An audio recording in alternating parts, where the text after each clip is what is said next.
Coming to you from the My Little Falls studio, here in beautiful Little Falls, New York, it's your host, Scott Kinville, and another episode of Marty's Illegal Stick.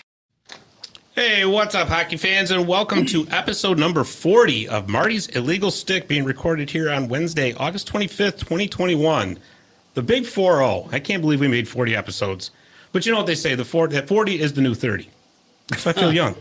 We're just starting. What have you been saying, Gumper? 80's the next 30? Whatever works, right? So we got a great show lined up for you today. As a matter of fact, we have an in-studio guest. We don't normally get this, so this is a really exciting day for us. Before I bring our guest in, I'm going to bring in our panel, our esteemed panel, if you will. Of course, riding shotgun with me today is my father, Leo Gump Kinville. How you doing, Dad? Very good, except I'm going to go to the Arctic. You do what? I'm going to go to the Arctic. I've had this heat. I can't stand it. We played hockey on ice, not in puddles. That's right. Well, maybe you can get yourself a pet polar bear or something like that. Yeah, there you go. Yeah, let your daughter do that. Yeah. And, of course, to my left, as always, our producer, Dave the Save Warner. What's going on? Not much. Now, are you going to move to the Arctic with Gump? Not at all. I can see you two sharing an igloo. No, I'm going to Watkins Glen and picking up the young chicks that he left behind. Well, there's an awful wake behind him, so you better be careful. That's all I can tell you. If you only knew. I do, Gump. I do. Oh, boy. And joining us via satellite, if you will, as always, our friend, our co-host, the professor, Jeremy Roberts. What's going on, Jeremy? How you doing, Scotty? Not too bad. How are you? Good. Good. Are you going to move to the Arctic with Gump too? I will. Okay. Yes. Absolutely. Good man. I'm over this heat. Yes. I just want to send a camera crew. I want to see this as a reality show. No, wait, I thought that was supposed to be for Gump and I in Watkins Glen next year. Well, if he survives the Arctic. Okay, all right. I know. That's what it can be called if you survive the Arctic. There you go. There it is. Beautiful. Beautiful. Yep. We'd be worried about the little things up there, though. No, not at all. No, up in the Arctic, they're a little bigger. There's a reason we say things like that, Mark. Look at your monitor and look at the wall behind Jeremy. Yeah, I see that. And thanks to Dale Purinton, it kind of has stuck. So it's he started breaking my chops on it. So now it's just a tradition. So I just kind of let it go. We run it every time he's on. But he's such a good sport about it. We'll have to talk about that. Perfect, Jeremy. Oh, absolutely. Oh, jeez. Yeah. Oh, boy. So anyways, as I said, we have an in-studio guest today, and this is, like I said, this is a really, really big treat because this normally doesn't happen for us. I got to be honest with you. Most of our guests do the StreamYard route. So I'm just going to bring you right in. New Hartford native, you know him from playing for the Mohawk Valley Prowlers and also his store, Mark Kotary's Hockey Supply. Mr. Mark Kotary, what's going on? How are you? Great to be here. Absolutely. Thanks for driving down here. We appreciate that. No problem. When you sent me the text, I was honored to talk about playing a long time ago. So it wasn't that long ago, though. It seems that. I played a long time ago. Yeah. They were still using chickenware when he played, so. Yeah, they were. My body is an everyday reminder that it was long ago. So, but no, I'm happy to be here. Well, that's great. That's great. So we'll just jump right into it. So the early days, like I said, you're from New Hartford. Mm-hmm. I'm assuming you played the youth hockey in New Hartford. Mm-hmm. So who were some of your early favorite players, early influences for your hockey career?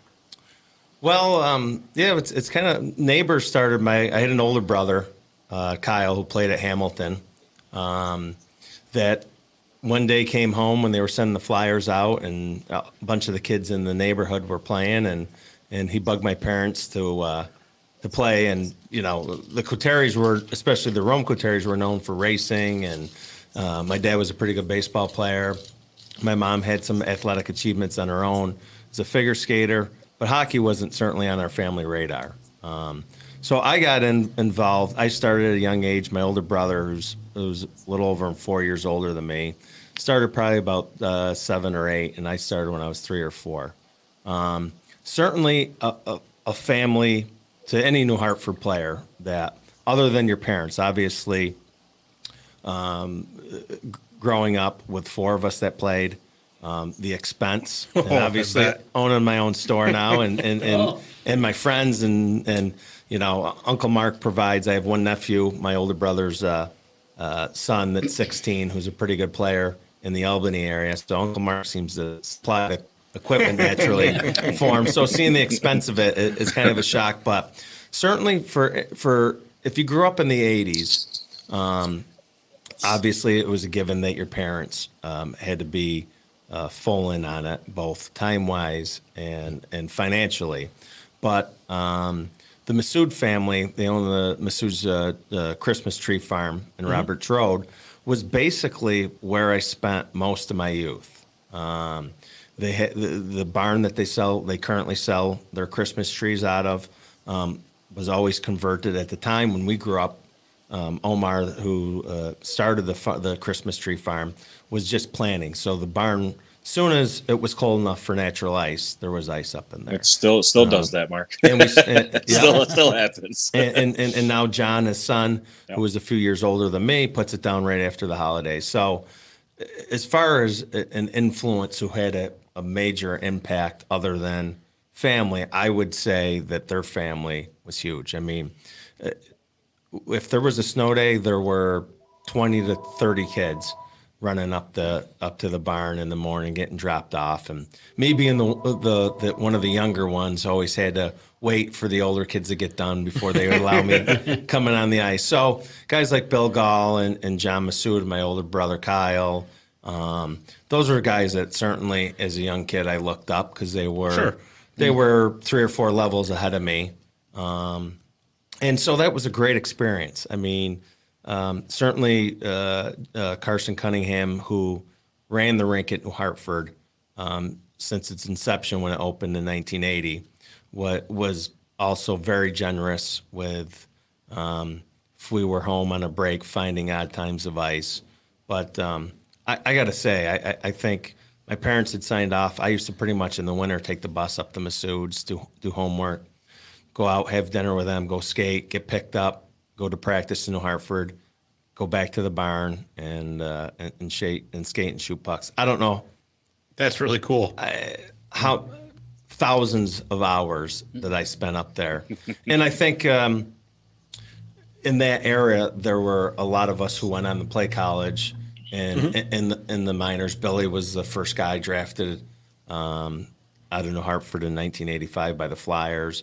That was a direct result of certainly parents with some good athletic genes, but getting the extra time, which is really what is needed up at Massoud's barn. So that fellow you just mentioned, he was the first one that was drafted in the NHL from New Hartford? From New Hartford. Wow, because I know we played against New Hartford a lot in the 60s. Yeah.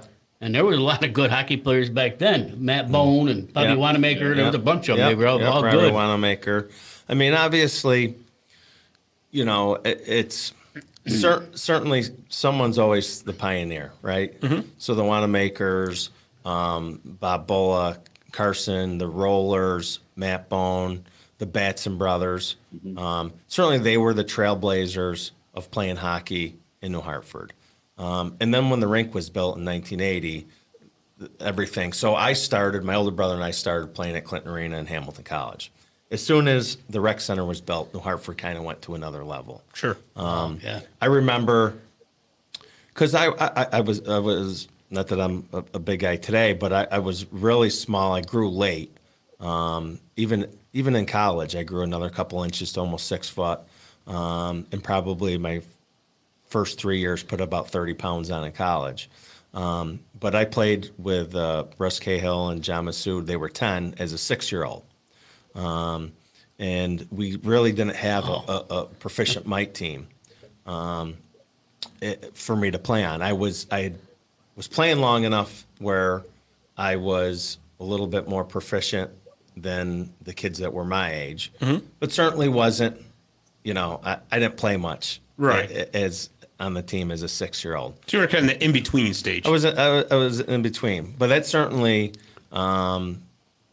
launched and gave me the confidence, sort of my hockey career. Those 4 years were pretty informative in how I developed from 6 to 10. But yeah, I mean, it was, and then my generation, I was the first in New Hartford to go to prep school. I left after my sophomore year. I played in New Hartford as far as I know, Scott Usmell and I, as 8th graders, were the first to ever try out for a varsity team as an 8th grader for hockey. Oh wow! And made it and played in some games. So I played 8th, 9th, and 10th, and then went away to prep school.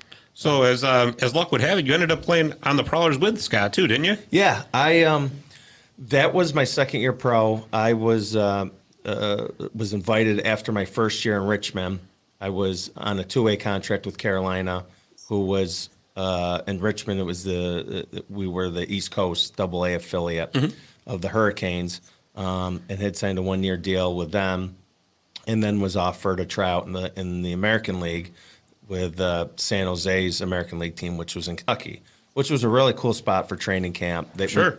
We played in Rump Arena, where the basketball, the Wildcats play, and it was a great time. I was probably there till about 2 months before the NHL guys kind of shuffled and got trickled down. And, right. You know, I mean, at that point, I think I played in 5 or 6 exhibition games that year, which would have been 98. Was second in the team in scoring in the exhibition, but basically at that level, they take the market of your contract, and right. Certainly there were a bunch of NHL guys, Mark Smith, John Nabokov, who ended up having a great career as a goalie. Sure did. Was a rookie that year.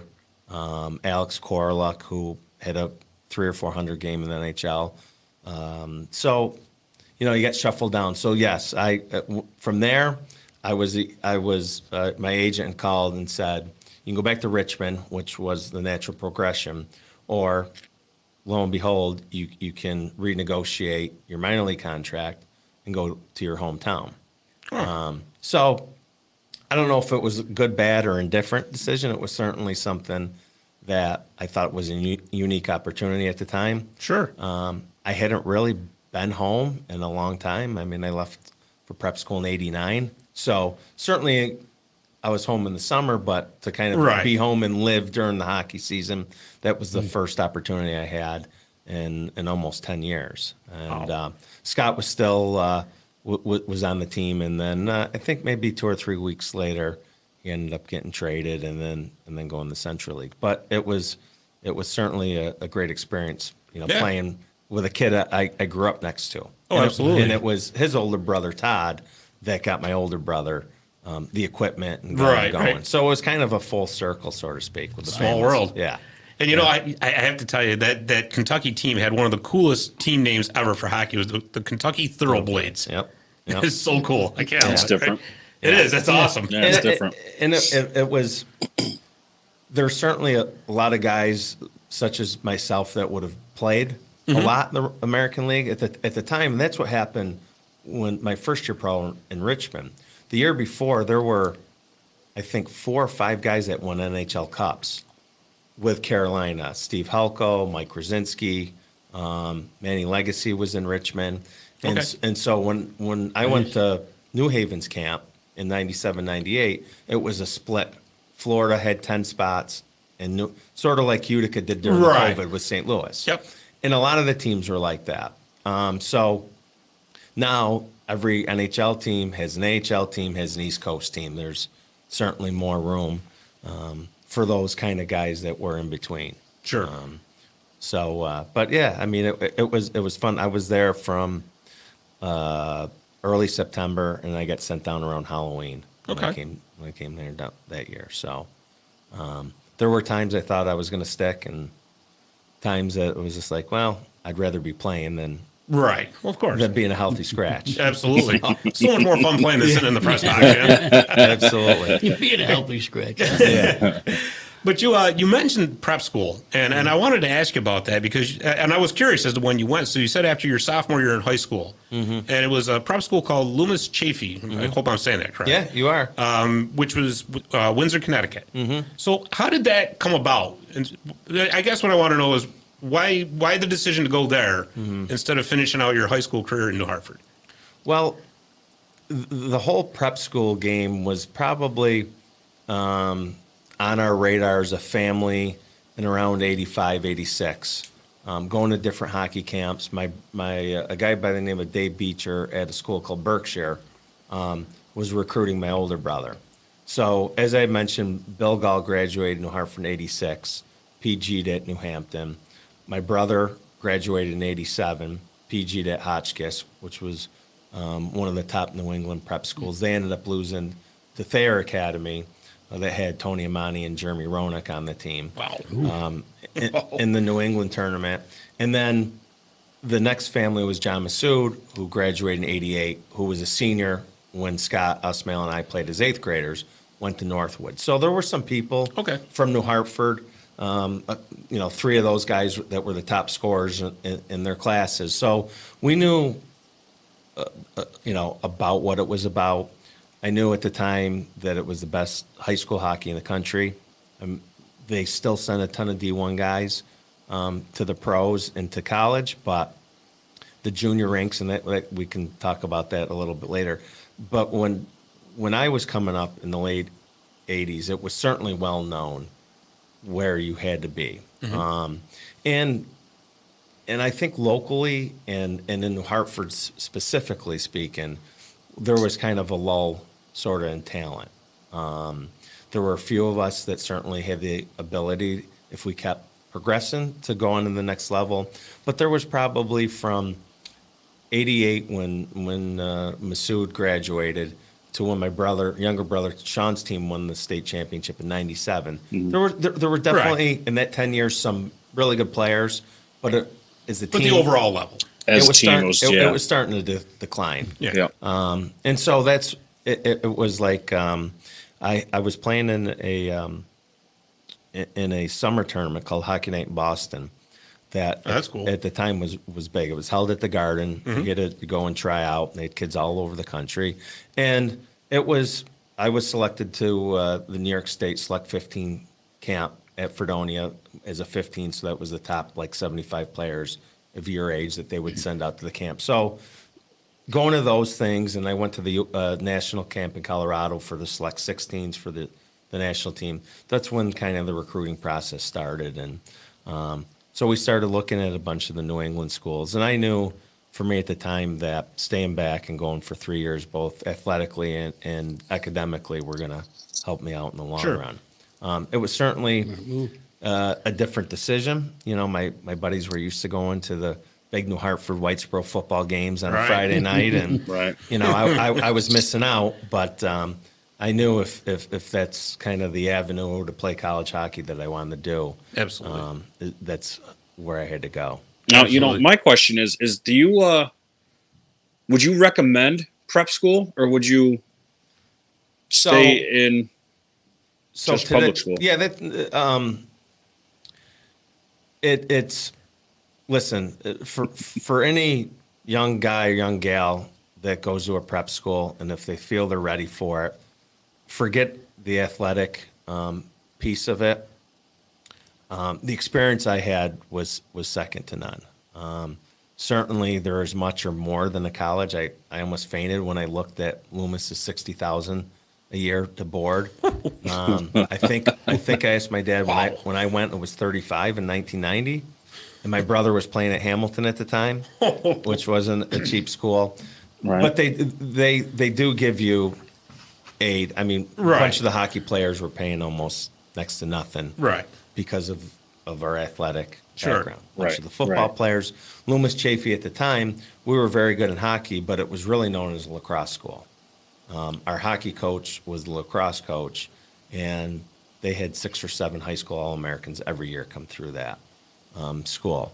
So today, going to a prep school, you're going to get a great experience. If you're looking to do it for athletics, well, that's a different monster. It's hard to have an honest conversation with most parents today because there's so much. It's a completely different animal playing youth hockey than when I did. Like the junior Comets are playing all over New England and all over Canada. Yes, we are. And it's. I'm not even into like the older level yet. Yeah, and we're all over. It's a great experience for the kids. It's second to none. But I would I would take a temperature or measure and check of if you're doing it for an athletic reason, where the kid realistically is. Right. And today it's a different ball game. I mean, my mother did not want to hear anything about the junior route when I was coming up. I mean, she even kind of put her nose up at Northwood because we heard the horror stories, which were untrue, of it's just a hockey factory and you don't go to school and you won't graduate. And lo and behold, my younger brother, Sean, PG'd, and I think today is still the all-time leading scorer there. He broke Tony Granado's record when he was there as a senior. So it's all what you hear. I mean, I would certainly recommend it. If I don't have any kids. My nephew is on the border of being sort of a college player, possibly, D3, D1 level. I would recommend, and I've talked with him, maybe a couple of years of prep school and a couple of years of junior hockey is what I would do. Some people don't realize just how big the prep school hockey is in the New England area, especially. It's huge. And when I played, I mean, off of my senior year, we had 7 or 8 guys that played in the NHL, AHL, or East Coast off one high school team. Wow. 2 kids. We had a defenseman who I helped recruit. That came in as a sophomore from Chicago, a kid by the name of Bubba Behrenswag, who was drafted by Nashville, won a championship in '97 with Michigan. Was a monster. He was recruited. I played football at Loomis as well. He came in as a tight end. I remember as a sophomore, Lou Holtz, Fulmer from Tennessee coming. He was recruited by probably a dozen D1 football schools as well, showing up to the game. So, yeah, I mean, certainly I think we were ranked 3rd in the nation my senior year. Our goalie, Scott Fankhauser, ended up going to Lowell. He was a junior. He played for Atlanta and Tampa Bay, played in the IHL mostly in Orlando. Bubba played 150 games with Nashville and played in Milwaukee with Mowers in the IHL. Another defenseman played at Providence and played in Rochester, Mike Mader. So we had a bunch of us that were there. So the experience was amazing. That's really cool. And I guess you were actually, I think you still are, the leading scorer for Lewis Chafee, right? Yeah, I'm transitioning, as you know, different careers, but the last 3 years I was a sales director with a dental company. Ironically, we were doing work comp injuries, so the NHL was a client that I had brought on. So I was covering the New England states and stopped in, and they have a young coach who played at UMass who's really the prep school. The teams kind of ebb and flow. The hot teams now, Salisbury, we would beat them by 8, 9 goals. Loomis has ebbed and flowed. Avon, Old Farms, they're still pretty consistent where Brian Leach had played. I think Jonathan Quick went there too, didn't he? Yeah, yep, and Quick, he went there. And so now Loomis has got a young guy that's really amped up in the recruiting. And I stopped in a year and a half ago. They were playing at Deerfield Academy. And I just went down and introduced myself. And I knew when I left that I was the all-time leading scorer because they put a plaque up in the locker room, and I hadn't been there in years. Wow. And he was like, Mark Kotary, are you the Mark Kotary that played at Kent and St. Cloud and via Oswego? I said, yeah. He goes, oh, my God. And he brought me right in and said, this is the guy's. If anyone wants to know how many points you need to get. Put you right on the spot. So he's like, this guy still has a single. I think 85 points as a senior, and I think I had somewhere around 184, 85 points in 3 years in the prep school ranks. So, yeah, it was. What were you, a winger or center? Well, all three. All three. I kind of in the pros and in college, I played mostly winger. Growing up, I was a centerman.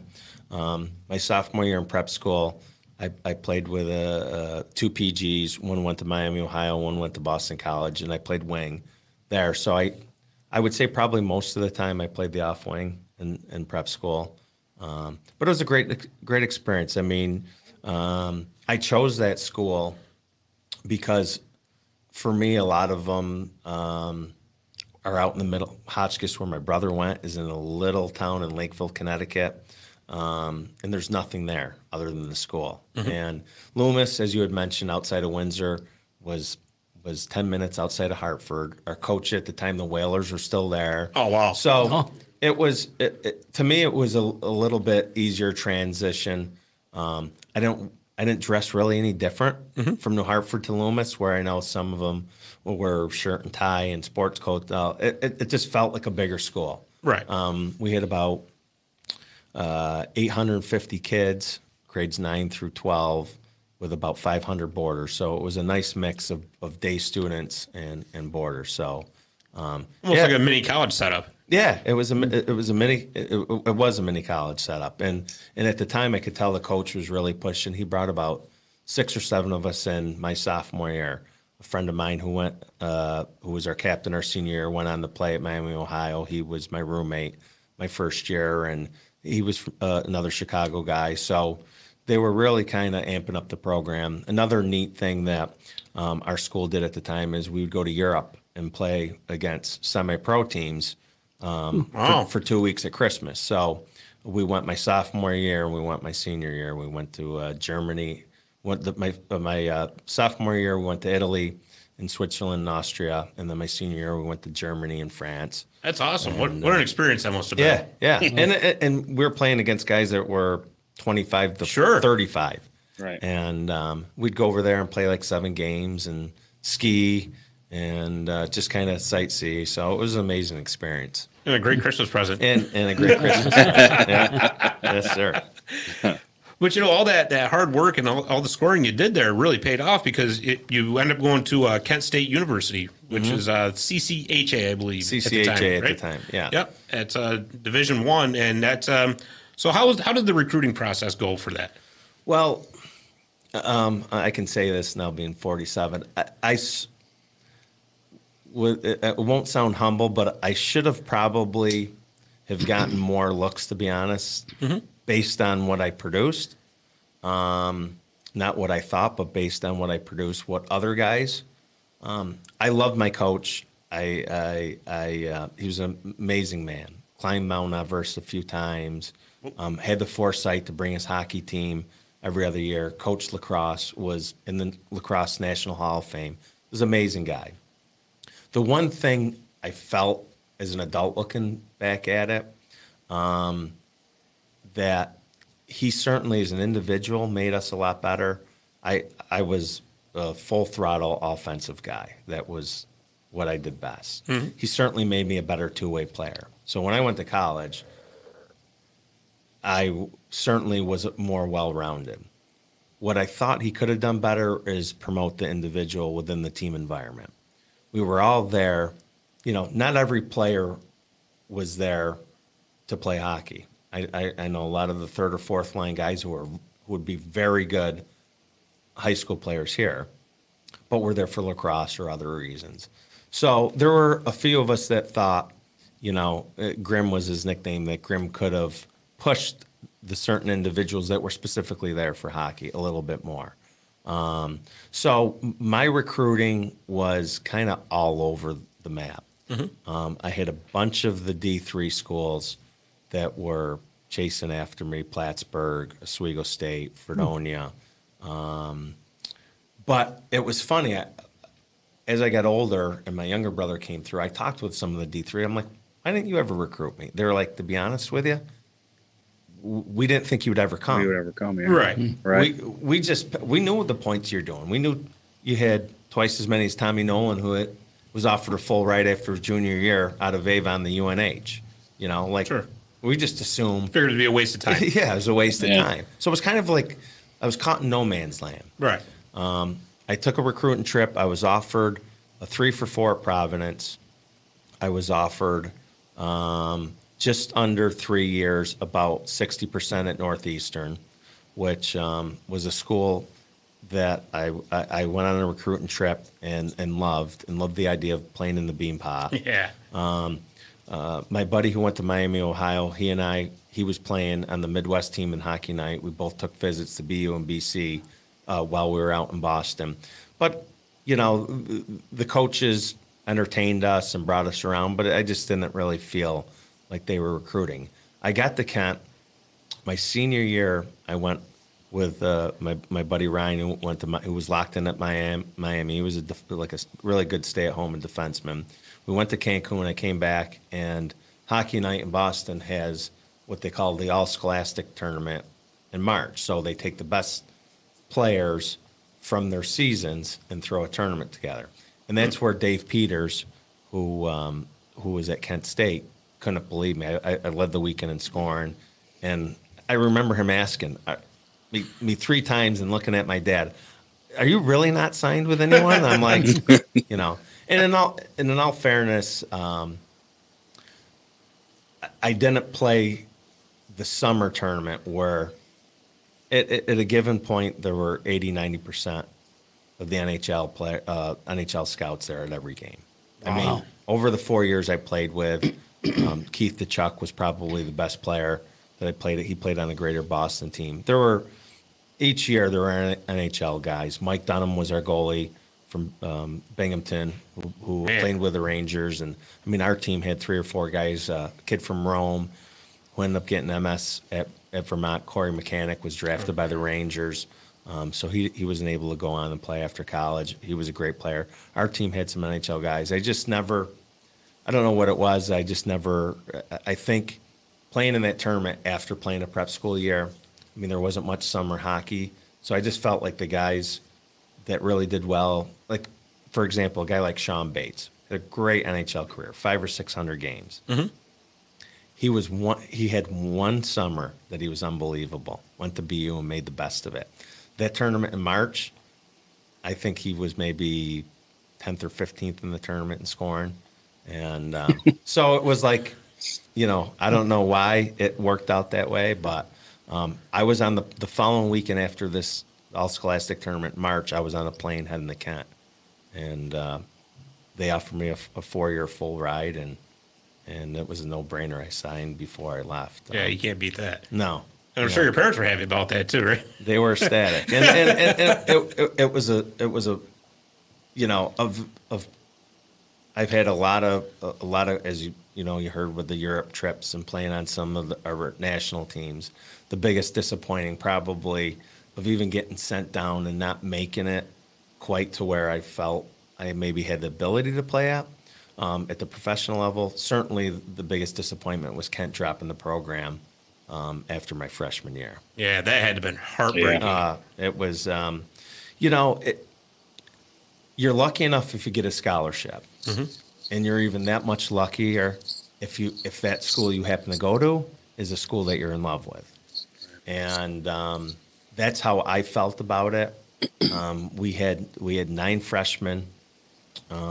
My freshman class, 8 of us played. I ended up having an unbelievable freshman year. It just seemed everything I shot went in. I finished with 19 goals, which I think was like 5th or 6th for freshmen in the country in goals. I was second on our team, a junior, Dean Sylvester, who played about 100 games with Buffalo and Atlanta in the NHL, mm-hmm. and spent a lot of time in Kansas City when the IHL team was there. Had 22. So I was knocking on the door of being the leading goal scorer as a freshman and playing the CCHA. Sure. That year, so when Kent was there were 11 teams. So he played everyone 3 times. Lake Superior that year beat BU 9-1 in the finals in the NCAAs, and we lost to him in overtime, beat him in overtime, and tied. And I had some pretty good games against Lake State. So it was hockey-wise. Dave, when I went on my recruiting trip, I met with the head coach, and he said, listen, if you're everything Dave says, we're going to start you in one of the top 2 lines, and you're going to play on one of the power plays. And unless you play yourself out of it, that's what you're going to get. And I was lucky enough to get that opportunity, and he kept his word, and I went there. And my first game, my college game, is probably my most memorable. We were home against Western Michigan, and I ended up having 2 goals and an assist in my first college game. Wow. And you had to been thinking, boy, here we go, huh? Yeah. And this is simple. Yeah, right? I was like, I remember, unfortunately, my folks weren't there. My sister was in prep school at the time, and it was their parents' weekend. So, 1993, there were no cell phones, and Sure. I called the hotel where my parents were staying. I went to get something to eat with some of the guys after the game, and left a message for my parents to call the room. And I didn't even know how much I would play. I knew what line I was on in practice, but when the ebb and flow of the game, they may say, pull the Jim Boeheim. You start it, and 2 minutes later, you're down and shuffled down on the fourth line. And, all right, kid, here's the time that I promised you, and now here's the reality, right? Exactly. So, yeah, it was a great phone call. And that game and when I went to St. Cloud playing at Minnesota was also something that I won't forget. Yeah, because that's St. Cloud. That's always been a hockey power as well. Yeah. And playing out in Minnesota, I mean, they're just hockey insane out there. It's hockey state. It was. But, getting back to Kent, it certainly was a heartbreaker. They ended up, because of Title IX, proposing in April to drop men's hockey and men's gymnastics, which there were so many women's sports that we could have added. And, it was – school was canceled. I remember the vote. I mean, it was a huge deal. We had Pepsi was stepping up, and at the time was pledging $15 million to build a new arena. They had just spent $500,000 the year before. The year before was their first year in the CCHA, 92-93 that I got there. The school just spent $500,000 for their fee into the CCHA, and it was a heartbreak. Yeah. And for me, I was in a good spot. We had I remember, I'll tell you a quick little story. We had a kid named Michel Larocque, Bunny Larocque, who ended up going to BU. Yep. He was a goalie. He was drafted, I think, 3rd round by San Jose. He was so Kent was a town of 40,000, the school of about 40,000, and people would find out it was a great party school. And the other caveat, if you're a heterosexual male, there were 6 girls for every 1 guy. And so we were able to get guys to come on recruiting trips, whether they were serious about coming or not. Look at this stat. That's all you need to know. we would show them a good time. So it was up to my roommate and I to take Michelle out and show him a good time. And he was going from there. He was the coaches were going to bring him to Cleveland. He was going to fly up to the Sioux to visit Lake Superior the next night. We had him call Jeff Jackson's office at about 2 in the drunk, saying he wasn't going on his trip and he was signing with Kent State. So, I mean, globally talking, it was a shame. We had Hockey News, which was printing, I think monthly at the time, had ranked, of the guys we had signed, including Michelle, the 3rd best recruiting class in the country, coming in after, which would have been my sophomore year. And like I said, 8 of us had played a lot, and a couple of defensemen, a bunch of forwards, and contributed. So I think the program was up and coming. And I mean, for me, because of the year I had, San Jose and Detroit, I used to get, there was a guy by the name of Dan Duffy who graduated the year before and needed credits to graduate. So my freshman year, he was kind of like our hockey equipment manager, trainer type.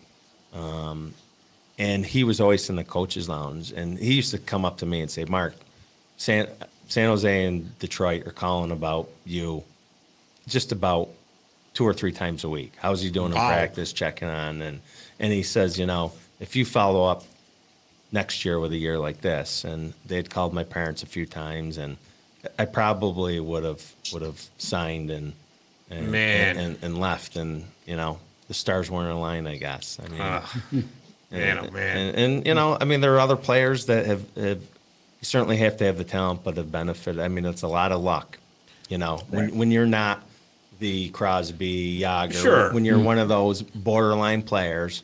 A lot of right place, right times. Yeah, absolutely. Yeah. And so, unfortunately, it ended, and I moved on to St. Cloud, which it was a great atmosphere, unbelievable hockey school. It just wasn't. I certainly fit in with the players, but the coaching staff, the way my game was, Right. The first weekend we were up in Alaska, Anchorage. None of us played well. I think we ended up getting beat 6-1, 6-2.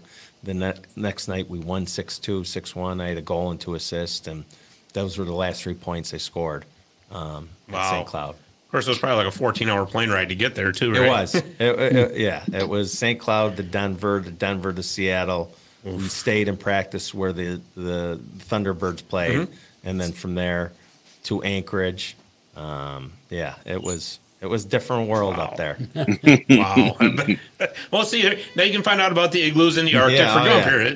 Yeah. Now you got somebody who can tell you exactly about it. If you like 1 or 2 hours of sunlight, in the winter. Stop off in Alaska first.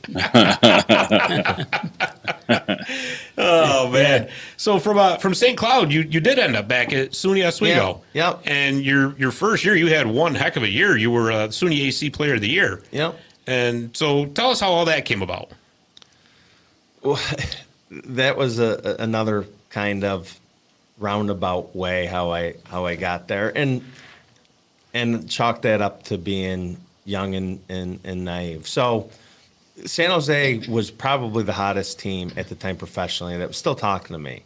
I'd hurt my back at Denver when I was at St. Cloud, and just after the second semester, we finished playing at Maine, University of Maine.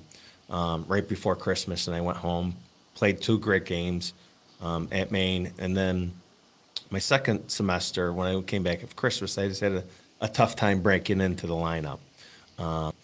My roommate at Kent and another defenseman were at Wisconsin, and Eric and I were completely different. He was a big, bulky winger, but I was seeing the success that he had. I mean, he played 4th line at Kent. And I was prepared to sit out a year and go to Wisconsin. That was the plan. Okay. And that was really the only reason why I signed off on my scholarship. Okay. Because Coach Sauer was still at Wisconsin, yeah, right? Jeff Sauer, Mike Kemp, and Tim Ford. And they weren't able to really talk to me on the record until I was released from St. Cloud. I went there right after the hockey season, stayed with my buddies, and kind of had an unofficial visit. I had a lease signed with my roommate, Eric Regor, a kid who was going to be a senior who ended up playing the NHL, Brian Rafalski, and a guy by the name of Kelly Fairchild. So I had my lease signed. I was signing up for classes. I was driving home from St. Cloud on my way to pick up Wisconsin equipment when the day before I left, I got a call from Mike Kemp saying that I had to sit out a year. So the deal was my parents were going to pay out-of-state tuition for the year I had to sit out, and then I was going to be on full-ride scholarship the 2 years I was eligible to play.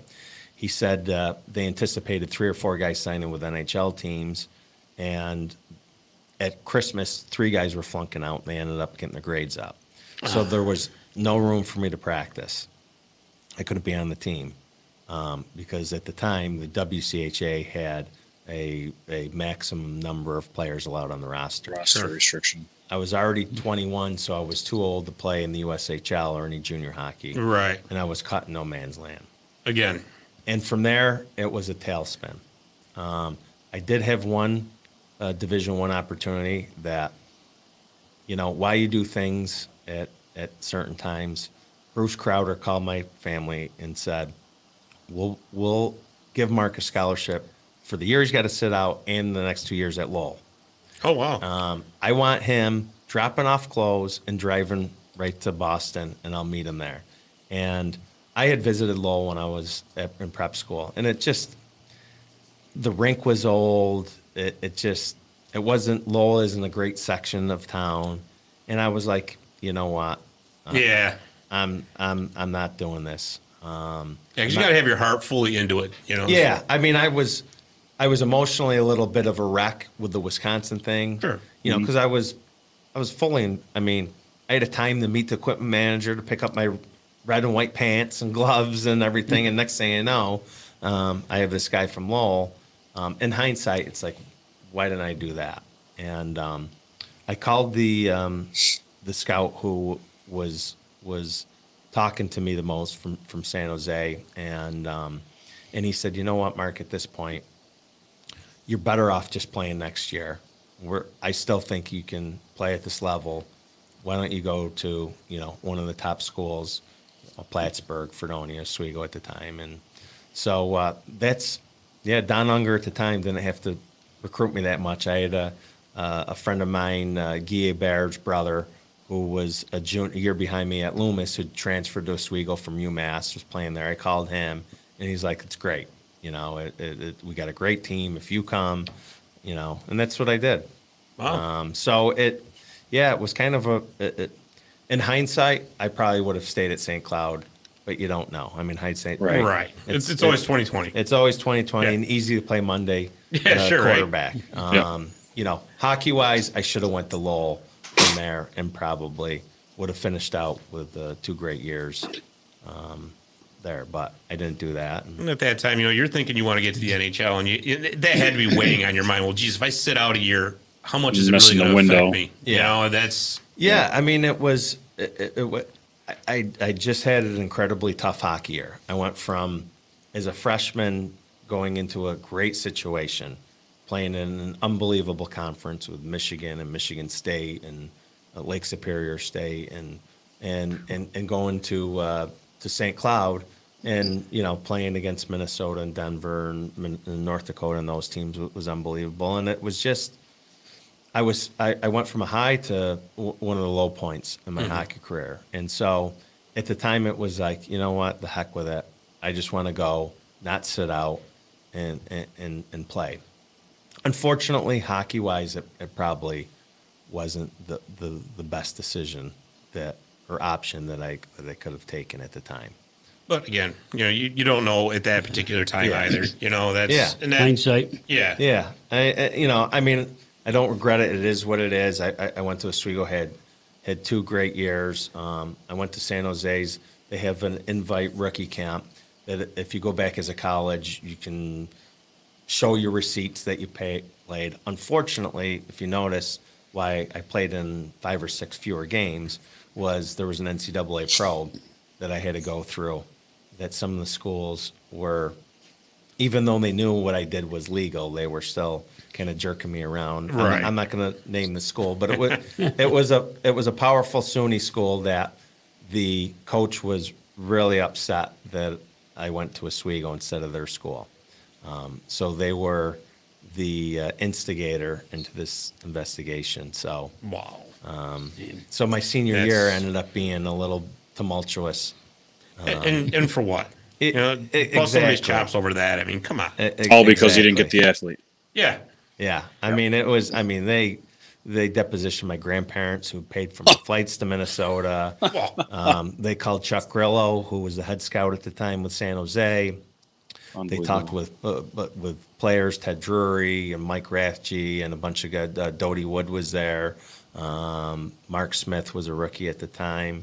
How long was I there? How many days? They were like, I don't know. I wasn't paying attention. Mark came in and came out. Yeah. I was there the 9 or 10 days skating with them. And that was a great experience. But, yeah, it was, man. I mean, my junior year, I had an unbelievable year. You mentioned the player of the year in the Suny. And I was the Division III West, which was all the ECAC schools in the Suny player of the year. And, my senior year, I still had a great year, but it wasn't what I had envisioned. Right. Well, I mean, that's, and again, we were just talking about right place, right time. Yeah. Sometimes it's wrong place, wrong time too. Yeah. But you did end up coming home. Yeah. To play in the United Hockey League's Mohawk Valley Prowlers right from their inception. Yeah. So how did you end up joining up with the Prowlers? Well, like I had mentioned before, after I was sitting in Kentucky, and they had finally came to the conclusion once they shuffled the guys that were going to stay there from the NHL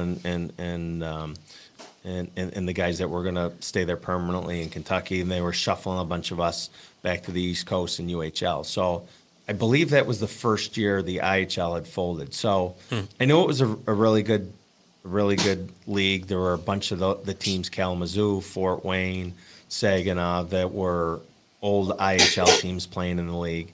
And so, yeah, I mean, it was basically my choice. Go back to Richmond or go to the UHL at the time. And so I decided, let me try going home and seeing how that worked out. And it was certainly a great experience. That is, I mean, that had to have been, especially since you had been away from home for so long at that point. Yep. And, but I have to ask you, so you played for Dave the Hammer Schultz. You started laughing, right? Yeah. Of course, known for being an enforcer on the ice. How was he as a coach? Well, he was amazing in some aspects, and not one of the best technical coaches that I ever had. When the things that he taught or instilled us, I mean, because it was a little bit older than the East Coast. There were more guys in the East Coast that I played in Richmond with that were certainly ended up going on the bigger and better things. Like I said, the year before, there were 4 or 5 guys that were playing in the NHL. So the UHL was a little bit older of a league. What Dave was great at was talking to us about being a professional, and even though he was a wild man, of what it takes, and encouraging some of us that were still young and that he thought had the talent enough to keep moving up on what it took to get to the next level. And certainly, obviously, even though he was a fighter, he came up in the junior ranks and was actually, as a junior player, a decent scorer. So that aspect, he was wonderful. He was one of those pieces that, professionally speaking, I just remembered, a lot of times, and in the small minor league hockey or minor league baseball, what like Heenan has done to promote Utica is what you need to do. Right. So I know a lot of times it'd be after a game and you'd have a beer in the locker room. The last thing you want to do is go sit upstairs and sign autographs or do whatever. And Dave used to say, at some point, no one's going to care. And he's like, it's going to come quicker than you think. I know this might be a pain in the neck, or, you're beat up and you're getting stitches. But, right. So as far as that is concerned, he was wonderful. Hockey-wise, I definitely could share some great stories with him. I remember getting sent down in my first practice. I just rolled into town from Kentucky at about 1 a.m, and my agent called me and said, Dave's going to call your home. So he said, here's a number, or why don't you call Dave? So it was like 1:30 in the morning. And he said, my agent said, Schultz, he said, he doesn't care what time, he'll probably be up drinking. So I get home, I call him. He says, yeah, Coach, we got practice at 10 a.m. Why don't you get there at 9:30? I'm bringing some guys on. We're going to go over the power play. We got a bunch of new guys that are being sent down from the American League. So we get on the ice, and it's 9:30, and there's the guys that he had told and myself, and I'm kind of introducing myself to some of the new players. He rolls on about a half hour late. Skates over to us, puts the chalkboard up, doesn't say anything, starts diagramming. All right, Mark, I want you here. No. I want you here on this dot. Palmer, we're going to put you here. No, you go on this dot. And he did this for about 5 minutes, and we're looking at each other, and I'm confused. I have no idea where he wants me on the power play. It's the miracle. It's the miracle scene already. Yeah. Does anybody know what he's talking about? Finally, he turns around and fires the marker at one of our guys and says, F you guys. You guys are a lot better scorers than I ever was. You guys figure it out. Skate it off the ice. That was my introduction. I'm sitting here going, oh, I'm not in Kansas anymore. And it was, in the American League, there was goalie. There were 5 or 6 guys out there for practice and, working with the goalies. And it was just a totally different environment. And he was something else. For sure. I remember one time that first year we were playing in Thunder Bay, and our power play, because you don't work on it much with us, we had a lot of really skilled guys, but there was really we would get out there and decide what to do. And, at that level, you need the practice and have a rhyme or a reason. I always said that the power play is the closest thing to football, other than the contact, that it's out there. A good power play should have 3 or 4 options till you get the shot that you want. And if this option and play within the power play doesn't work, you switch it around and kind of go from there. And, we didn't have that. So we're up in Thunder Bay, and I get tripped. And ref pulls his arm up, pulls the whistle, and I get tripped right around the neutral zone. So the player from Thunder Bay, that's Jason Firth, who was a great player, tripped me up, goes to the box. And Schultz is standing on top of the dasher board, past the player, screaming at the top of his lungs. And I never forget, the ref looks at me and says, "Coach, what the hell is Schultz saying?" And I don't know what he's just going crazy. I said, "I have no idea." So both the ref and I skate over to him, and, he's effing him and this and that. And the ref says, "Schultz, I gave Firthy a penalty. What, trip Mark? What are you talking about?" And he says,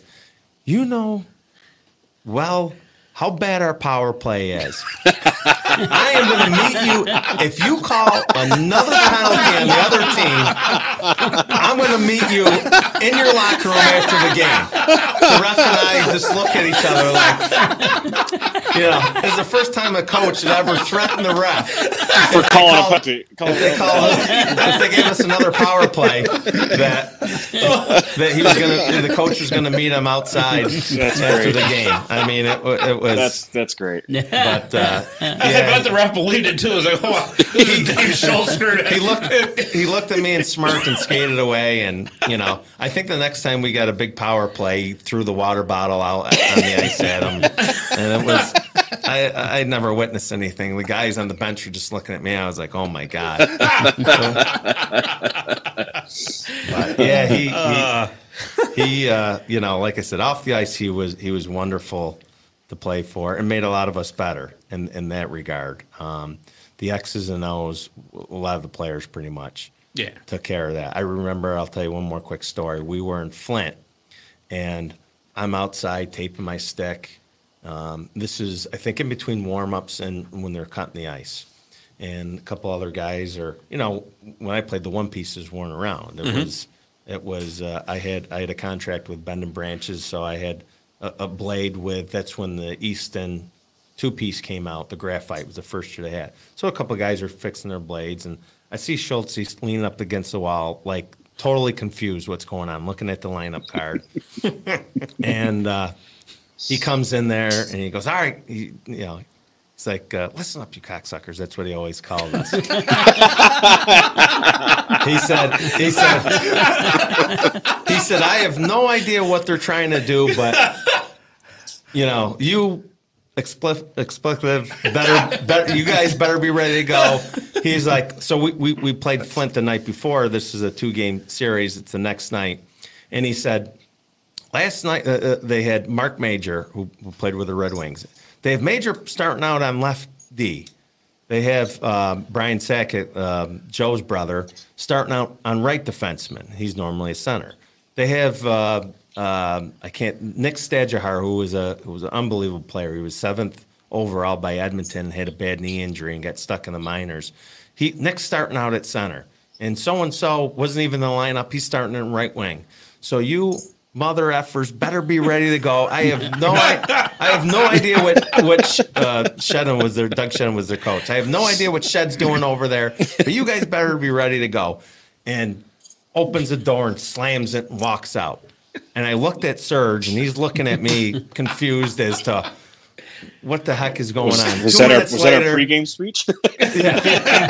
He's looking at me, and I'm trying to translate a little bit into what Schultz was just saying. 2 minutes later, he comes opening the door. God damn it.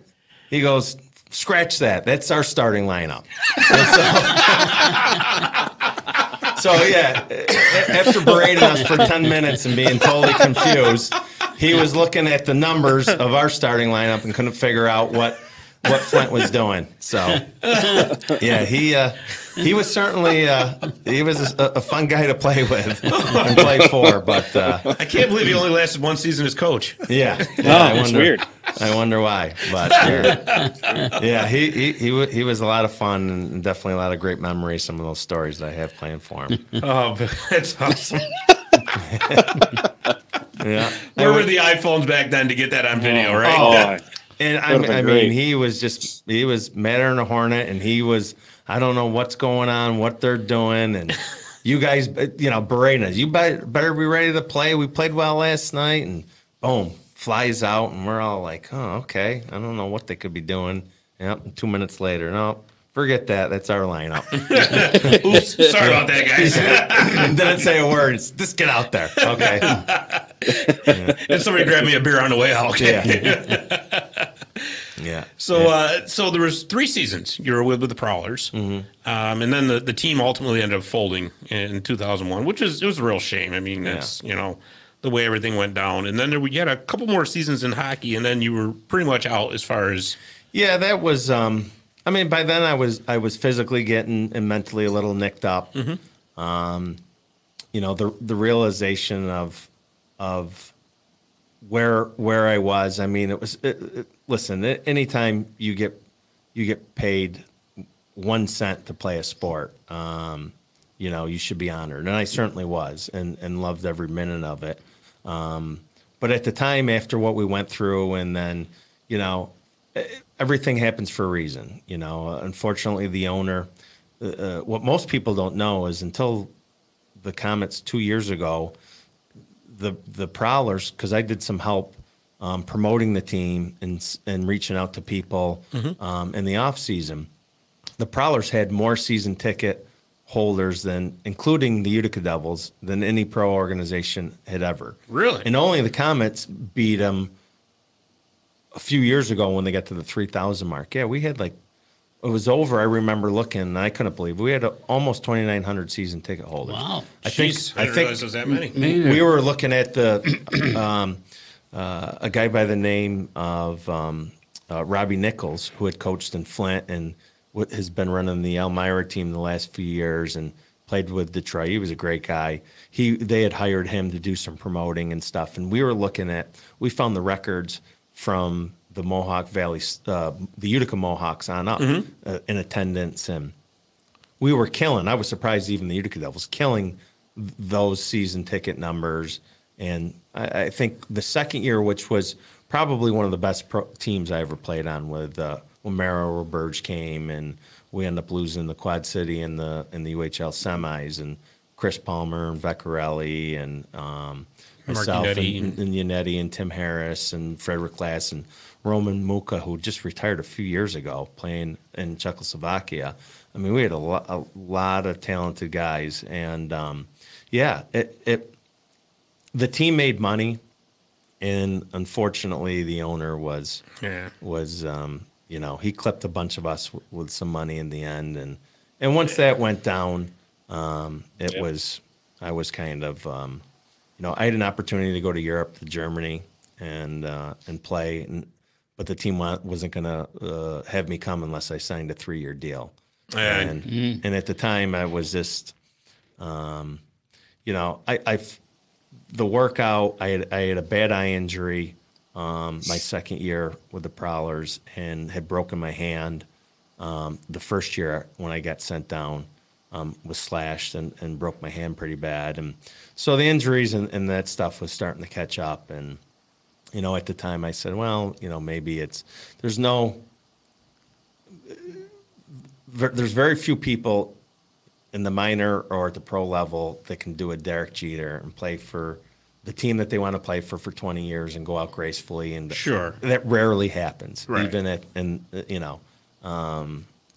mean, I got to be pretty good friends with Wayne Gretzky's brother Brent, who was playing in Asheville, because I had a friend from Richmond playing with him. And when they would come here, I always used to go out with Brent, and And he just said, you know, when his brother got done, it was, you know, not the way he wanted to go out. It was just time, and kind of the best player ever, you know, felt that his game had passed him. And so I was kind of like, you know, at the minor league level at the time, saying, you know, this is probably now the best time to move on. And so I did. Yeah, you still playing any pickup anywhere or anything? Or I don't. No? I don't.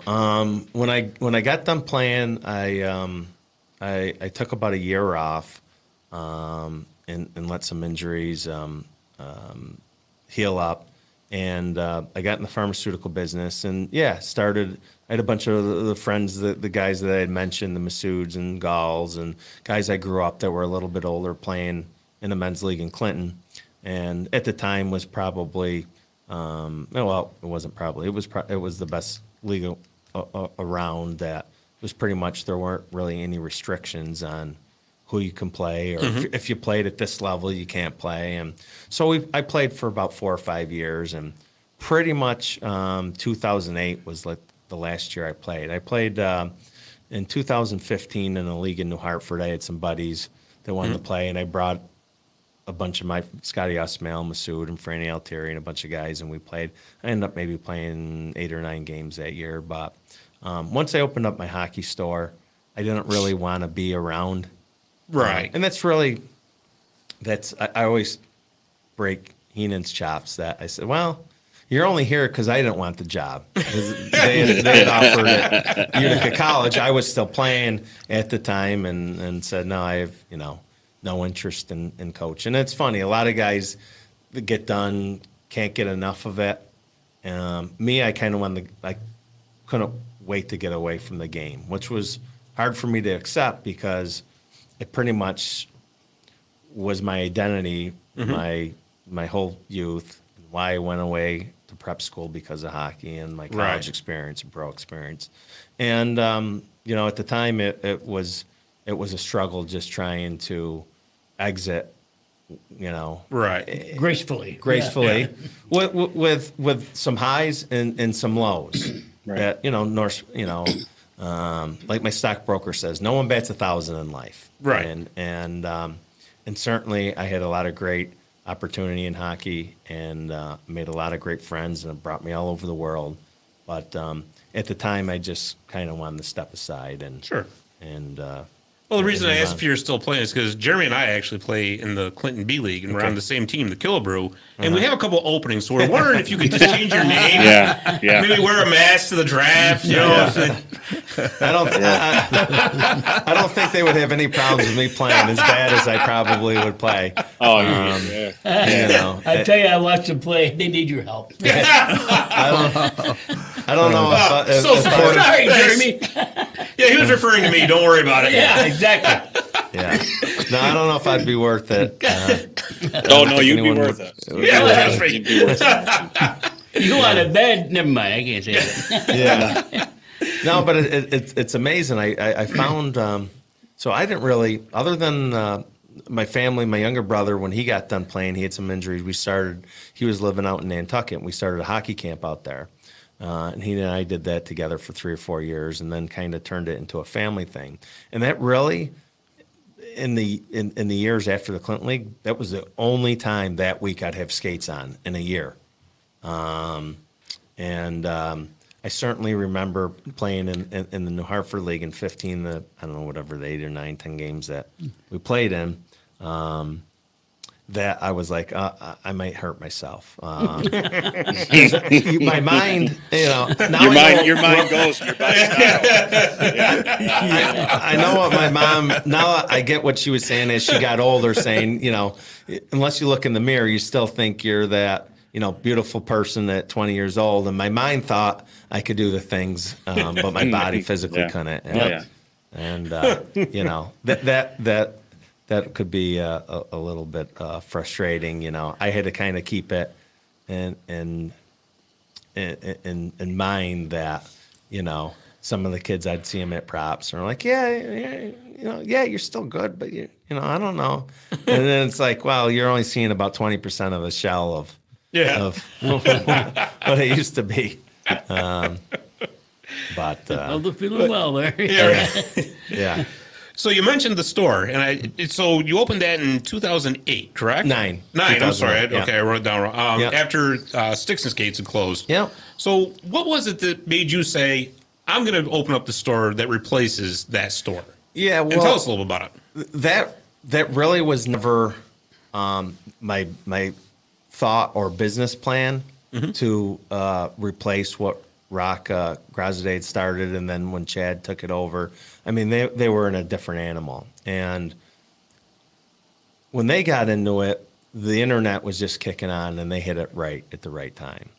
And I know, speaking with Chad, I felt there was a year in between Sticks and Skates and my shop opening, and at the time, I basically did it for, I felt that unless you went to Mackay's, that there was nowhere to get the small incidental stuffs that Dick's wouldn't have, whether Right. it would be glue for your two-piece at the time before the one-piece stick, good sharpening, a little bit higher end stick. There was nothing in between. So really, it was the whole premise about it, and what I was thinking was more just like a little store that's maybe with my experience, and I brought on a guy that had his own store in Syracuse that had worked with Chad at Sticks and Skates and still wanted to be involved. It was more or less that Rick and I were just going to offer something that there wasn't really around. Clinton didn't have anything at the time. New Hartford had a little shop, but the sticks and the equipment they carried, there wasn't much in the way that the guys that I was playing with in the Clinton League would use, or Right. and so I was trying to bridge that gap between like a Dick's and something of a smaller variety. I mean, it's certainly 2 years later, I was open with Bauer and Reebok at the time and CCM, and I mean it's grown and went in a different direction, completely in a good way from where. Yeah, 'cause you got a heck of a selection there. Yeah, I mean it's tough. It's tough being a tweener. So I've always had a job that paid the bills, and I think in as well as Chad did, he was surprised the local business that he did, as big as Sticks and Skates and the amount of selection. When I was telling my numbers, he was like, geez, Mark, even though I have 5 times the selection, my store was big over on the boulevard, you're doing as much locally as I did. I mean, what kept him going was the internet business. And Right. I mean, that's a tough gig when you're different time zones and you're shipping all over the country. Exactly. And he was like, I was sick of getting up at 4 a.m, checking to see what the hockey giants were doing in California the night before. Yep. And I mean, it was a grind. And for me, that wasn't, it was, I didn't have any children. It was a way, after I kind of mentally was comfortable with how things went in my playing career, it was a way to me re-engaging back into the hockey community. I mean, sitting on a bus and what Gary and especially at the Division III and Division I level they do, and the amount of travel for recruiting, and that I had no interest in doing that, and that was a big reason why I didn't really get into coaching. Right. I still stayed involved with. I was in one of the coaches for the Empire State games and coached that. I was involved in the USA Hockey Selection Committee, but that was about all. It was kind of on my time. Those camps were kind of a couple weeks at a time, and it wasn't a big commitment. And so the store just was an avenue to kind of me to re-engage back in my previous life, and that's why I did it. I was hoping at the time it would be, I wasn't that far removed from playing. So, I had some other ideas instead of putting my name on it. Al T, I don't know if you remember Al. He was a legend. He did all the jerseys for the Devils, all the tackle 12. It was his idea to use my name because I wasn't really that far removed. So now the kids have no idea. Unless they see a picture in the store, they have no idea whether, half the time I'm giving them advice and they're looking at me like, who are you? And that's okay. I probably would have done the same thing, Just tell them, YouTube kids, YouTube. They'll understand that. I would have done the same thing. But, so it's gone in a completely different direction than I ever anticipated in a good way. But, we've tried to keep it manageable and small enough that if you go big and it's tough to compete with the it is. Amazon is selling hockey equipment now. Yeah. And I don't blame people for using the internet. It's quick. It's easy. I'm not much of an internet person. I really athletically, I played some competitive slow pitch softball and some tournament teams. And I really got big in the golf. And I bought a driver, I remember, online. So I've spent thousands and thousands of dollars since 2000 in golf clubs. And I bought a driver once, and I was a member at the Onondagas, and it broke. And I reluctantly took it back to the pro there, even though I didn't buy it from him. Like, what should I do? And, he helped me out, but there wasn't, I had to call Cobra, and it was like an act of Congress to try to send something back. Exactly. And, we try to.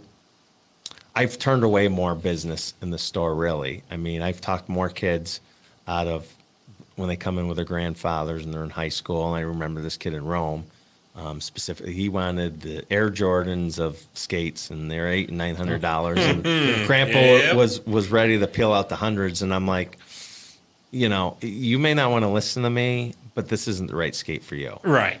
If you're a 200-pound pro guy, I said, first of all, in high school, in 20 games in practice, you're not going to break them in.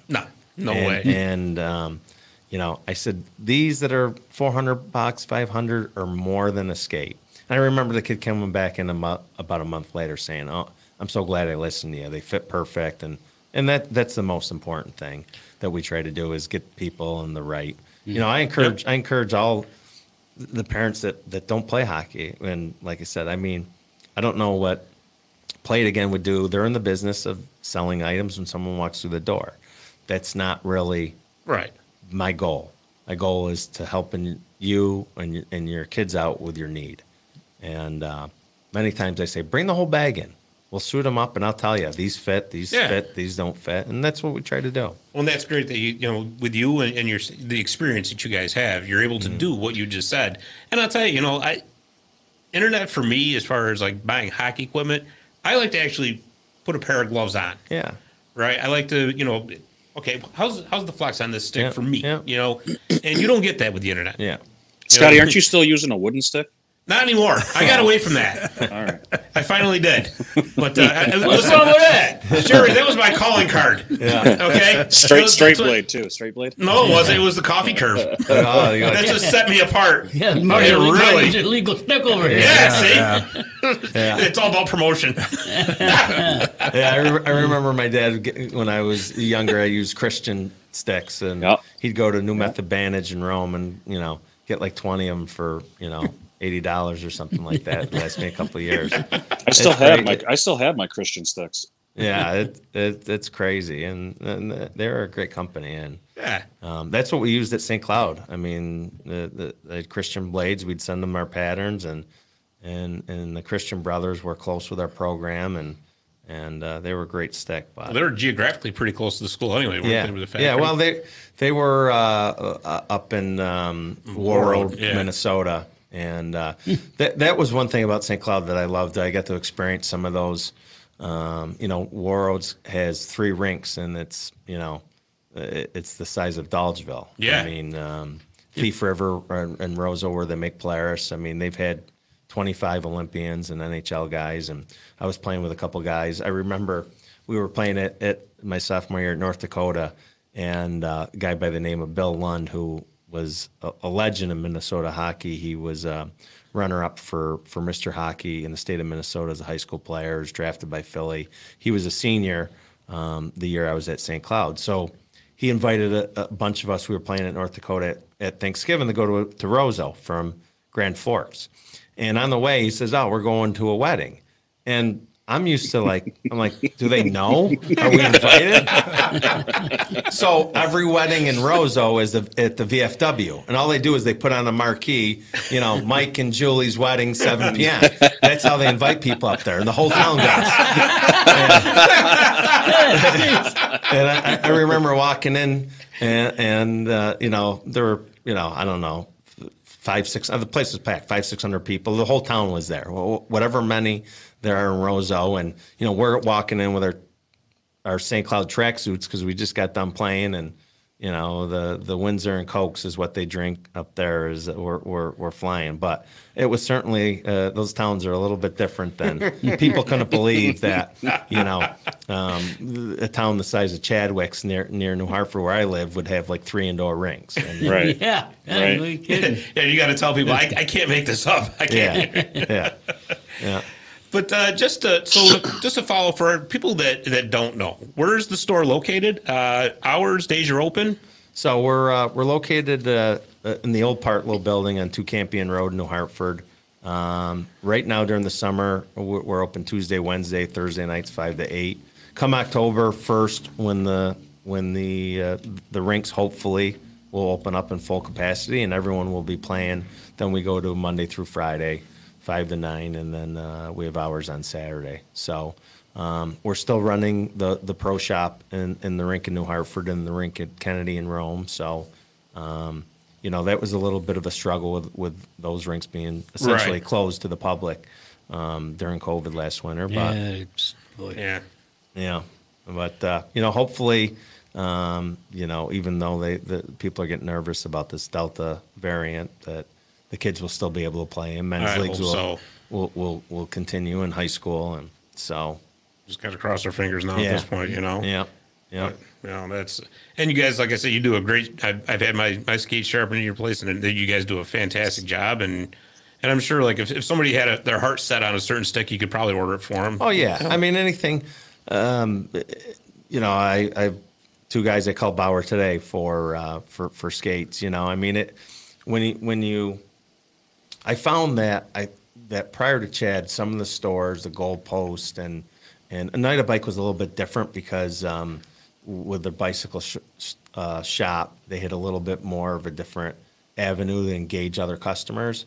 I feel that a standalone store in our area, because of the lack of population, if you did a big store, it would be tough to survive. Mm-hmm. And the reason why we've been able, especially through COVID, and keep it going, is having other jobs. We all have other sources of income. So it really, if we do well 1 month, great.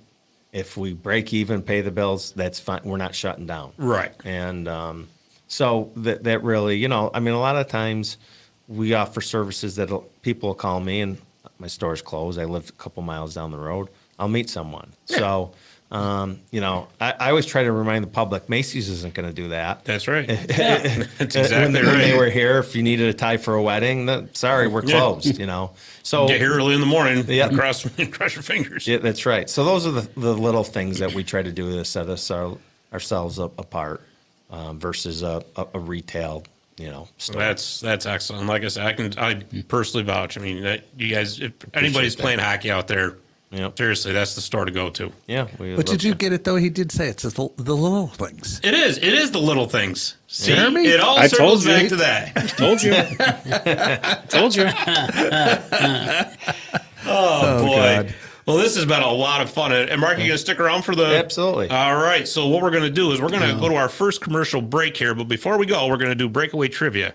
I don't like this question. I don't like this question at all. Good. I like to hear that. So, Breakaway Trivia is brought to you by Jimmy the Iceman McNeil's children's book, The Red and White Zamboni Ice Machine. You can order your copy of the book by emailing Jimmy at mac_iceman@hotmail.com. This week's Breakaway Trivia question is, who are the only 3 players to have played in an NHL game after they were elected to the Hockey Hall of Fame? The answer when we come back. Visit My Little Falls and stay connected with the latest news, information, and events in the city and the area. Our mission is to generate interest in the community and connect residents in a more meaningful way by facilitating deeper conversations about how these stories will shape the future of the Mohawk Valley. Join thousands of weekly visitors who stay up to date with feature stories, interviews, videos, our event calendar, and print publication, the Mohawk Valley Express. It's about timely local news for the community, keeping citizens informed about important issues, telling about the people who live and work here, and giving locally owned businesses the opportunity to reach a very targeted audience of locals and tourists alike. It's a whole new form of media-rich content developed specifically for today's mobile lifestyle and listeners. You can download our iOS app in the iTunes Store, listen to our country music streaming radio station, or sign up for a weekly newsletter. Stop by today at mylittlefalls.com. You'll be glad you did.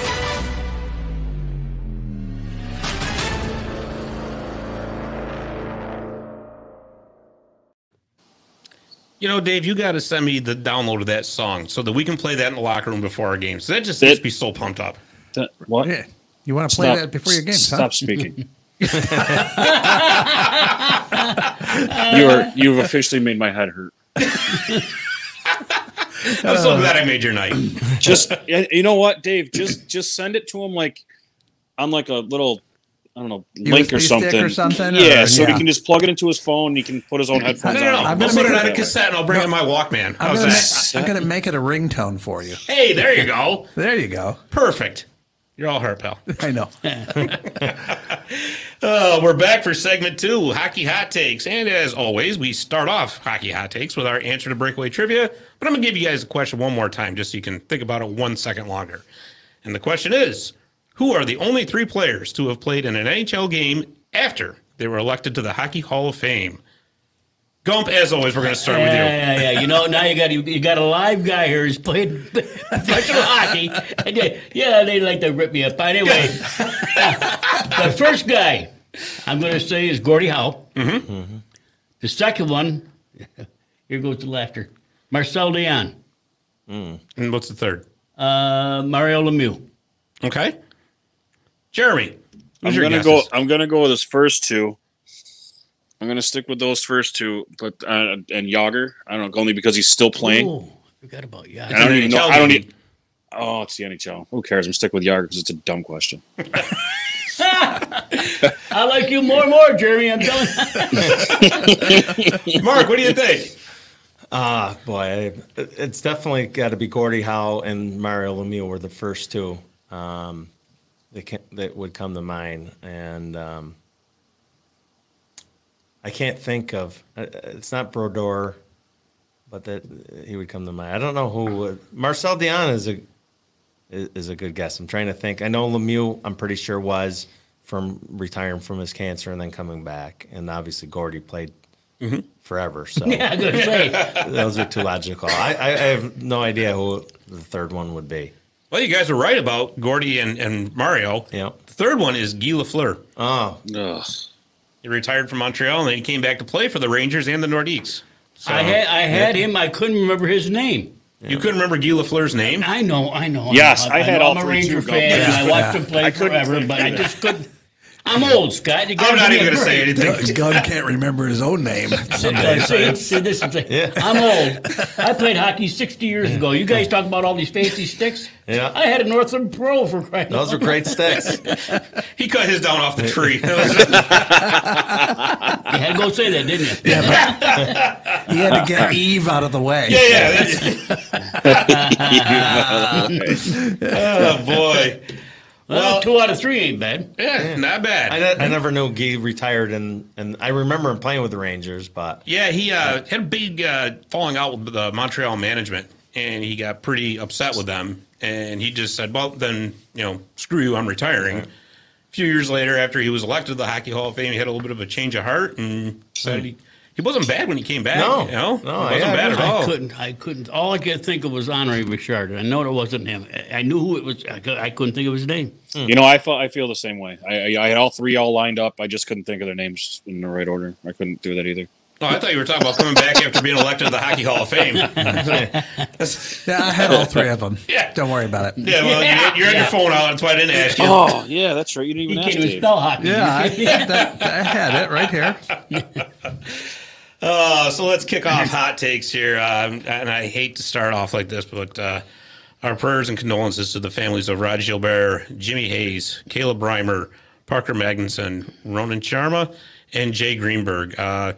Gilbert, who was known as Mr. Ranger, passed away on Sunday at the age of 80.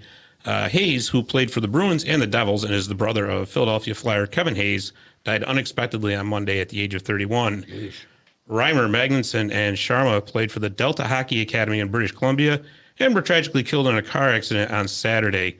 They were 16 and 17 years old, and Greenberg was a legendary hockey and sports writer in general and was 71 at the time of his passing on Thursday. Just a real rough week for hockey. That was just terrible all the way around. It really was. So don't want to dwell on it too much because it's terrible. It really is. But like I said, our prayers and condolences to the families of all. And so happy birthday to handsome brother Steve Carlson. He turned 66 on Thursday. Did you guys know that he actually played a season in the NHL? Yes. Yeah, played for the Kings for 1 year. Didn't do too bad either. I don't know why he only stuck around for one season, but it Just is played what with it the is. Kings. That's why. I'd want to stick around for one season, too. There you go. Man, Yeah. you're still angry. You're still angry. That's all I got to say. Yeah. Whatever. Oh, and also happy birthday to our very own Gump. Gump is going to be turning 73 on Friday. Oh, yeah. No big deal. Our first round draft pick right there. Yeah. Yeah. Hey, there you go, right? Yeah, it worked out good. You can play for me in the Clinton League. That'll be an even trade. We played I'm sure they would you rather guys have a you lot. In the 60s, we did. We played you guys a lot, you know. But again, that was back when the chicken wire was still Yeah. up for instead of yeah. Yeah, and my left and pro. Get out of here. You'll have to tell that story about the garter belt again sometime. Oh, Oh, jeez. it's true. It's all true. Man, I ain't got my phone. Your wife's got it because I lost my Facebook somehow. I don't know what I did, but I was going to show him the picture of the. I wish we could all lose Russell Facebook. Park. He lost his Played Facebook, years so he ago. doesn't have his phone? It's a whole story, but it's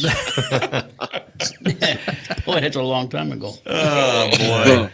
And one last happy birthday to Tim Sestito, the former Edmonton Oiler and New Jersey Devil, and also Rome, New York native, turns 37 on Saturday.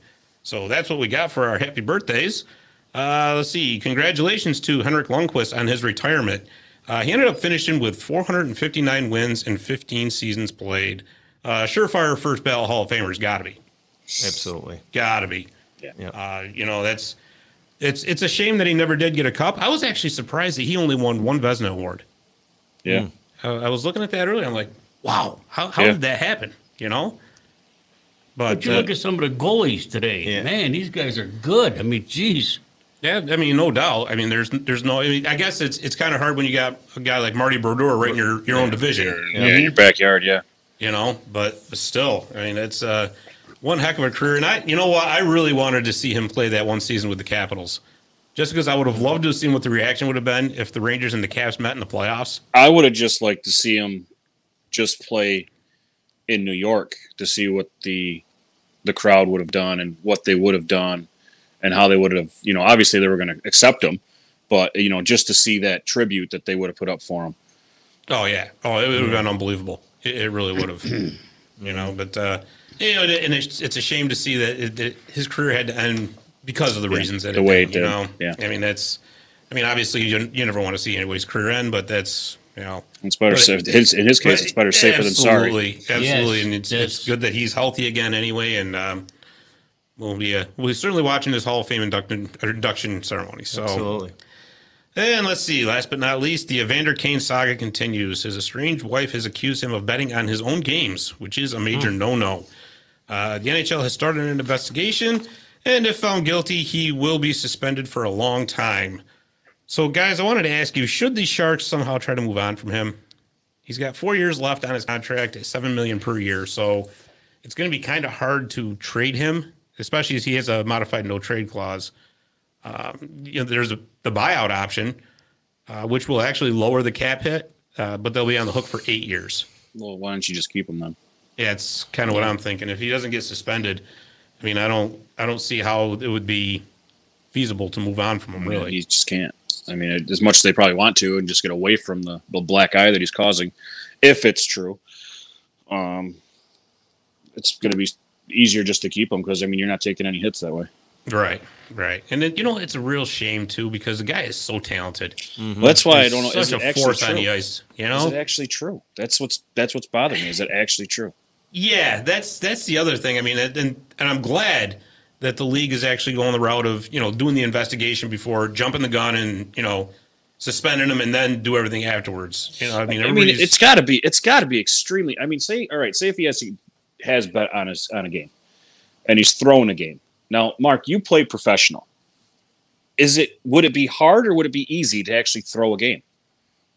It would be very difficult, especially if you're not the goalie. Right. I mean, That's I, it. I, Yeah. I mean, you can't shoot at your own net. This is.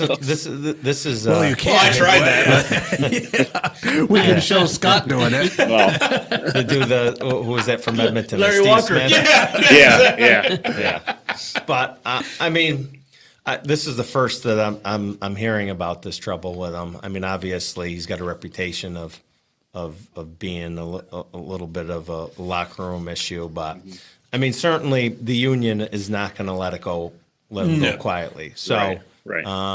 Like Jeremy said, they're going to have to prove the allegations, obviously beyond a reasonable doubt where he's Right. And if not, that union is pretty powerful and will stick by the players. So, whether San Jose wants him there or not, they may either have to eat the money if they want to get rid of him, or right. If the league doesn't find just cause to suspend them. Right. And you made a great point, Mark. When unless you're the goalie, how can you? How do you throw? How do you throw? I mean, that's really hard. And I mean, sure, you can skate around as slow as you want, but guess what? The coach is going to bench you. Like, you're done. Yeah, and truthfully, when he was playing last year, he actually had a decent season. Yeah. I mean, it's not like he was not scoring or anything like that. So I don't know. I mean, anything is possible. It's tough for me to believe that, and I'm not saying he's dumb, but a player would be that dumb to think that they can throw a game. Especially at that level. And it would be hard for me to say, yeah, that's a good bet. Right. I don't want to do that. I don't want to speculate any further, but say he actually did bet on a game and throw a game. Does he have a cohort with him, as if it may have been a goal? Yeah. For or against his own team. Right. Well, I think what I mean. I mean, that's going to be there's an investigation that you have to go through, obviously. So I mean, I just don't see it.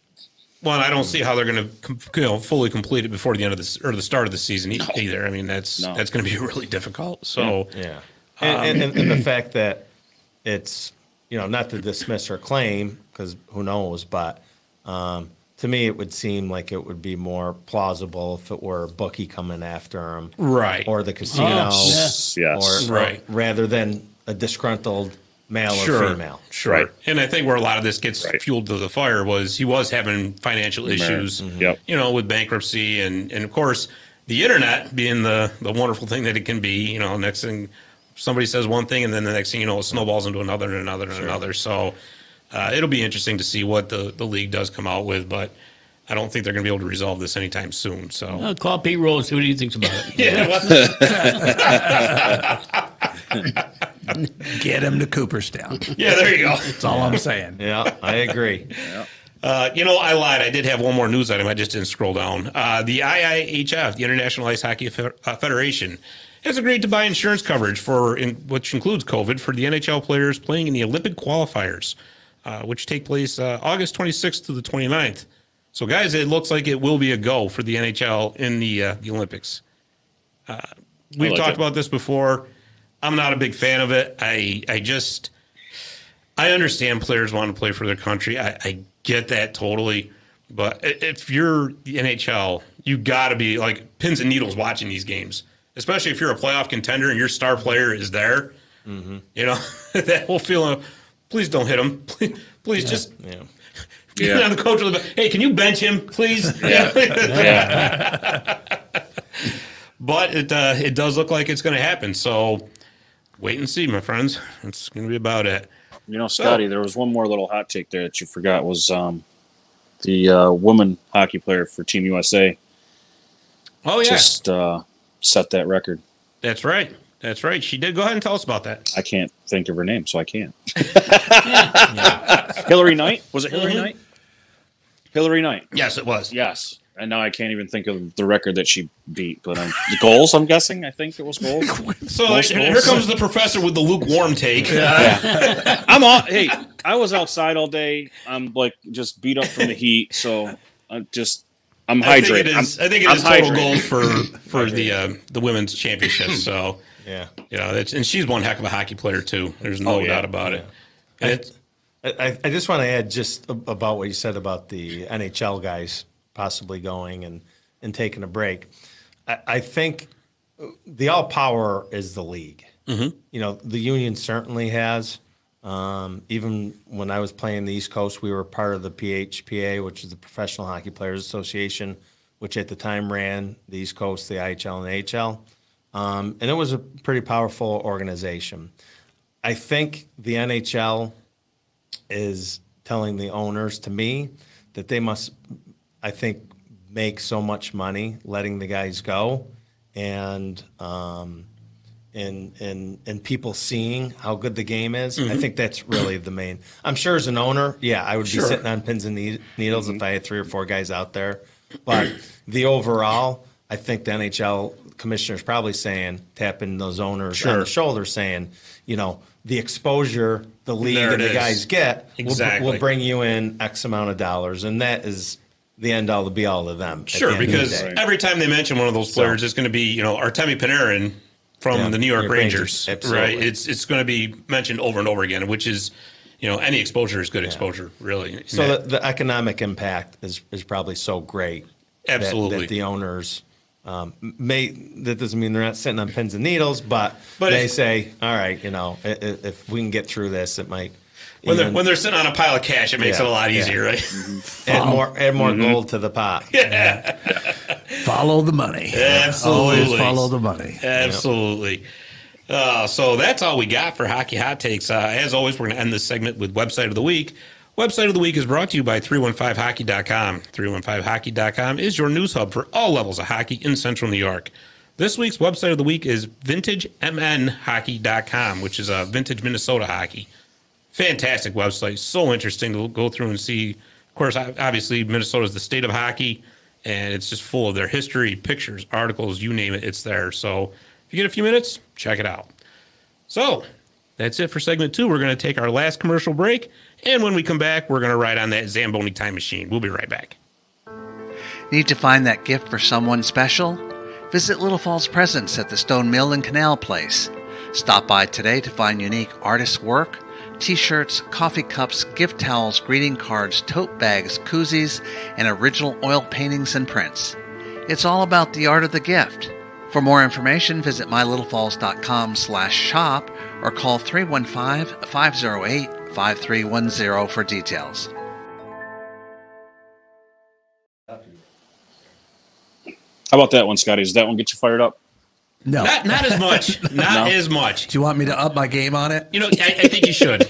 All right. We could try, but I don't know. Yeah, we got some Diamond Dog stuff down there now, and that's not mentioned in there, so I'll up the game for you. But I wanted to keep that one to 30 seconds. Okay. I understand. I trust you. I'll see what I can do. I didn't care for that one either. Commercial critiques. All right.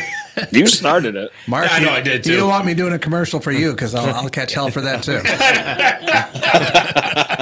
Man. Oh, boy. And we're back with segment 3, the Zamboni Time Machine. The Zamboni Time Machine is brought to you by Zamboni.com, and the Zamboni name is used with permission from the Zamboni Company. This week, the Zamboni Time Machine takes us back to 1942 and the birth of the U.S. Coast Guard Cutters hockey team. The United States military has a long tradition of fielding teams in amateur and college athletics. Army, Navy, and Air Force have long been associated with football and several other sports. And today, Army and Air Force both have college hockey teams in the NCAA. The Coast Guard joined the athletic fray in 1942, shortly after the bombing of Pearl Harbor, with the formation of the Cutters. The Cutters' home rink was in Curtis Bay, Maryland, and they wore sweaters similar to the soon-to-be-folded NHL's New York Americans, and they had a 30-piece marching band at every game. They played in the Eastern Amateur Hockey League, which was considered to be, at the time, a premier amateur hockey league. To put it simply, the Cutters were a powerhouse. World War II provided a sudden influx of personnel into the military ranks, and the Coast Guard was no exception. This allowed the team to stockpile some talent that they otherwise would never have been available to them. The Cutters featured 3 future Hockey Hall of Famers, and they were goalie Frank Mr. Zero Brimsek, defenseman Art Coulter, who was the captain of the New York Rangers' 1940 Stanley Cup winning team, and forward John Mariucci, who was also a charter member of the U.S. Hockey Hall of Fame. With this kind of talent, it's no wonder the Cutters won the Eastern Amateur Hockey League for the 1942-43 and the 1943-44 seasons.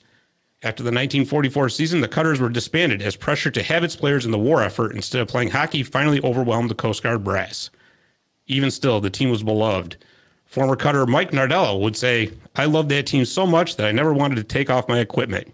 Years later, when I played pro for the Clinton Comets, I'd always wear my Coast Guard jersey under my Comets uniform." And that, my friends, concludes this week's trip on the Zamboni Time Machine. Oh. So I got most of the information for that from that Minnesota or the Vintage MN Hockey website. So yeah, it's that's neat. I thought that was really cool when I saw the comment one. I'm like, wow. I go, yeah, what a connection! Knew that. Was on the show. Yeah, and I saw a picture of those sweaters they had. They were sharp. They really were. So, yeah. And of course, John Mariucci was a legend in Minnesota, and the absolutely. Mariucci Arena that I played in was named after him, and he coached really. there. Oh yeah. Yeah, I did not know that. Where the Gophers play is the Mariucci Arena. Yes, it is. Wow. See, it all tied in. Yep. Minnesota Gophers. That's awesome. He thought you were really on top of your game until you said I know, right? he could have played it off. Sure. Well, that's why I did that. Oh, God. I should have never gone there. This is why I lose money every time I go to the casino. Every time. Oh, boy. Well, that's all we got for this week. Mark, thanks again for coming on and driving down here. This is like I said, a real treat to have the in-studio guests. So thank you very much. So, as always, you can find us at martysillegalstick.com, which we are rebuilding. And I do want to write an article about that once that site gets rebuilt. So it's going to be a feature we're going to have coming up. All right. You can find us on Facebook, Twitter, and YouTube at Marty's Illegal Stick Hockey Podcast and on all major podcast platforms under the My Little Falls banner.